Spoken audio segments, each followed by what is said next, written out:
കേന്ദ്ര ബജറ്റിൽ കേരളത്തോട് കടുത്ത അവഗണനയെന്ന് ഫ്രാൻസിസ് ജോർജ് എം.പി. കേരളം ഉന്നയിച്ച 14 ആവശ്യങ്ങളിൽ ഒന്നുപോലും പരിഗണിച്ചില്ല. ഉടനെ തെരഞ്ഞെടുപ്പ് നടക്കാൻ പോകുന്ന ഡൽഹി, ബീഹാർ തുടങ്ങിയ സംസ്ഥാനങ്ങളെ മുന്നിൽ കണ്ടിട്ടാണ് എന്ന് തോന്നിപ്പിക്കുന്ന വിധത്തിലുള്ള പ്രഖ്യാപനങ്ങളാണ് ധനകാര്യമന്ത്രി നടത്തിയിരിക്കുന്നത്. ബജറ്റിന്റെ പ്രധാനപ്പെട്ട മേഖലയായി 4 കാര്യങ്ങളാണ് പറഞ്ഞിരിക്കുന്നത്.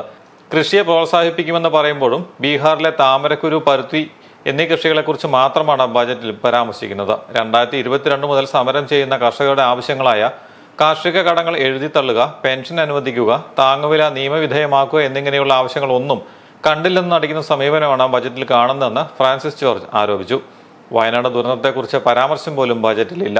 റബ്ബറിന് മിനിമം വില ഉറപ്പാക്കാൻ 1000 കോടി രൂപയുടെ പദ്ധതി, നെല്ല് സംഭരണത്തിന് 2000 കോടി രൂപയുടെ പദ്ധതി, മനുഷ്യരെ വന്യജീവികളിൽ നിന്ന് സംരക്ഷിക്കുന്നതിന് വേണ്ടി 1000 കോടി രൂപയുടെ പദ്ധതി എന്നിങ്ങനെ കേരളം ഉന്നയിച്ച ആവശ്യങ്ങളൊന്നും കേന്ദ്രമന്ത്രി പരിഗണിച്ചില്ലെന്ന് അദ്ദേഹം പറഞ്ഞു. വിഴിഞ്ഞം തുറമുഖ പദ്ധതി വികസനത്തിന് 5000 കോടി ലഭ്യമാക്കുന്നത് സംബന്ധിച്ച് ഒന്നും പറഞ്ഞിട്ടില്ല. വേമ്പനാട്ട് കായൽ സംരക്ഷണത്തിനായി പ്രത്യേക സാമ്പത്തിക പാക്കേജ് അനുവദിക്കണമെന്ന ധനകാര്യമന്ത്രിയുടെ നേരിൽ കണ്ട് ആവശ്യപ്പെട്ടിട്ടും അതും പരിഗണിച്ചില്ലെന്ന് ഫ്രാൻസിസ് ജോർജ് പറഞ്ഞു. ശബരി റെയിൽപാത സംബന്ധിച്ചും യാതൊരു പരാമർശവുമില്ല.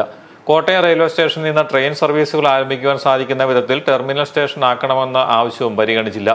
ബജറ്റ് ചർച്ചാവേളയിൽ ലോക്സഭയിൽ കേരളത്തിന്റെയും പ്രത്യേകിച്ച് കോട്ടയത്തിന്റെയും ആവശ്യങ്ങൾ നേടിയെടുക്കാൻ ശക്തമായ നിലപാട് സ്വീകരിക്കുമെന്നും ഫ്രാൻസിസ് ജോർജ് എം.പി. വ്യക്തമാക്കി.